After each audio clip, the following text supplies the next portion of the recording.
PUR di nuyu waa fédération PUR bi nga xam ne ni ñoom la ñu àndal te secrétaire général de la fédération jiite ko muy doyen Vieux Sow ànd ci ak équipe fédérale bi yëpp ak les élus te Mamadou jiite ko ak suñu doyen Serigne Ndiaye di nuyu maire dina wax ne ni nga soppee waa PUR ni nga soppee président du PUR jàpp ni noonu la waa PUR soppee parce que dañu nekk ci une tournée nationale commencé que depuis la semaine dernière tey depuis ce matin ñu ngi ci département du Thiès commencé Kër Moussa dem ci tool yi au niveau de Diender jóge fa dem Thiénaba ñëw fi war a jàll seetlu Thiès donc lu fàttal daf lay faral di ñëw seet si ziar si nuyu si wax la ne fii nga tey particulier waa particulier ñu jàppale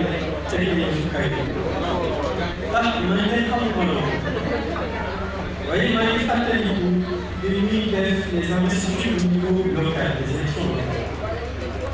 ñu nekk di au niveau de la conférence des leaders di càmbar dossier yi ñi nga xamante ne nii amoon nañu ay représentants ci jamono boobu ku nekk indi sa dossier tey sa candidat ñu ñëw ci sa dossier fekk ne nekkul na ñu ne nañu ko def waaye bi ñu woowee téléphone li ma jàng ci échange bi ñu am mooy nekk nit boo xam ne nii ko gën nekk nit boo xamante ne nii ko structuré parce que la tamit def ci ñi nga xam ne ñoom lañu wax askan ñu structuré nekk nit boo xam ne xam ne ko tey xam nga ngay def ba atteindre sa objectif tey bu rek politique politicien da koy doxalee da koy teg ci yu leer parce que bi ñu échangé ak yow la nga wax ñu ñu dégg ci donte am nañu la xamoon mais yi nga xamul woon yëpp c'est sur la base ci discours boobu nga am ak échange yi nga wax ak détermination conviction engagement ci lay ne autrement que investir mettre mënoon nañu ne sama mënoon nañu ne danañu jiw réew ci moom askan Thiès danañu ko jox victoire te jëmuñu woon ci loolu donc jàppale ne da koy comptoir ci nga tey particulier pour la tey loolu du hasard parce que nit dañuy wax ne qui se ressent ça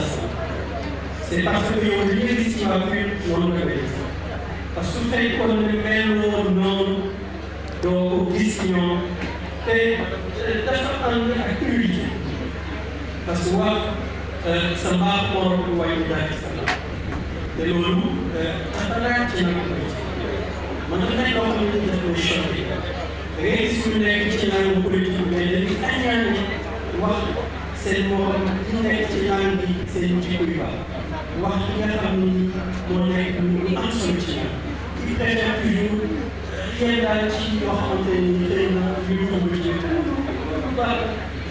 ay soo nekkee rek moom c'est pas parce que dañu ne Ousmane dafa baax dafa am solo que bu ñu génnee moom rek la ñuy gis lu ñu gis loolu bokkul ci ñu gisee nga xam ne am nañu ko ci xool te beneen bi li tax ñu gën fii donc wax na ne dañu nekk ci am waaye dañuy jàpp ni Sénégal il faut que Sénégal il faut ñu dox des politiques changées Sénégal il faut ñu représenter askan wi changé Sénégal il faut ñi nga xamante ni